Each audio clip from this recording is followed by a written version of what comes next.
40 ka mga persons with disability ang nakadawan og gasa gikan sa syudad pinaagi sa Office for Human Resource Management o CSWDO dito sa City Hall Lobby niadtong Setyembre 9, 2013. Ang maong kalihukan gipaluyuhan sa bukatan sa Human Resource Management nga giayudahan usab sa mga administrative officers ug administrative officer designates sa lokal nga gamhanan alang sa ika-113 kakatuigan nga kasaulugan sa Philippine Civil Service matag bulan sa Setyembre nga nagdala sa tema karon nga tatak lingkod bayani, isabuhay, ipagmalaki at ipagbuni.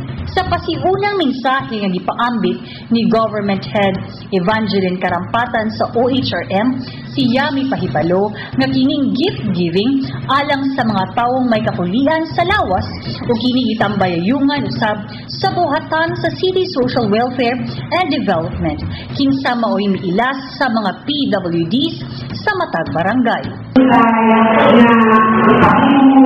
Ninyo na PWD na parang magpapapaan ay PWD. At yung kwalitan lang mo, distributed of the city barangay identified by the PWD.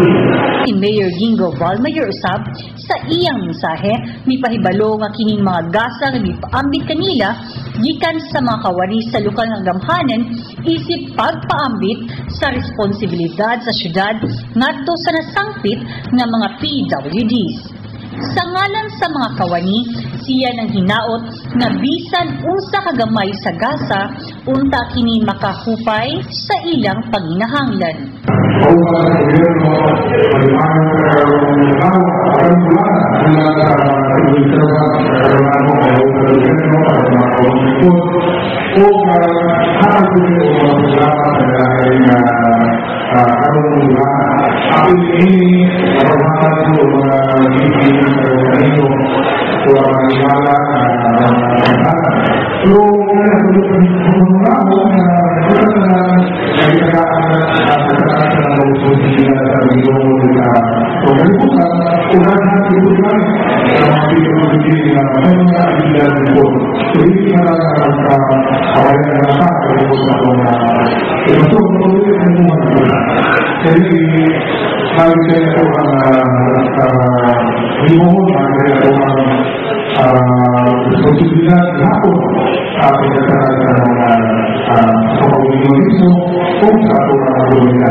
Bilang pagdawat usab sa mga gasa, ang presidente sa Nabingkalan Association of Persons with Disability Incorporated, Mario Narca, nagpasalamat ini sa iyo nga pinaskuhan nga nadawat gikan sa mga kawani sa lokal nga gamhanan.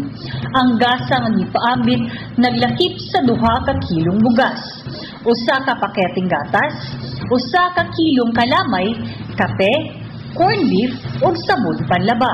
Dito mitambong sa mga okasyon, guwas ni Mayor Gingo sila si OIC Vice Mayor Momoy Divulgado, SP members Noli Bagyoro, Vicky Cabili, Clint Mansueto, City Administrator Greg Santillan, City Health Officer Boyet Portuguese, CSWD Officer Cynthia Miranda ug City Assessor Aidel Forte ug mga kawani sa Balay Lungsod.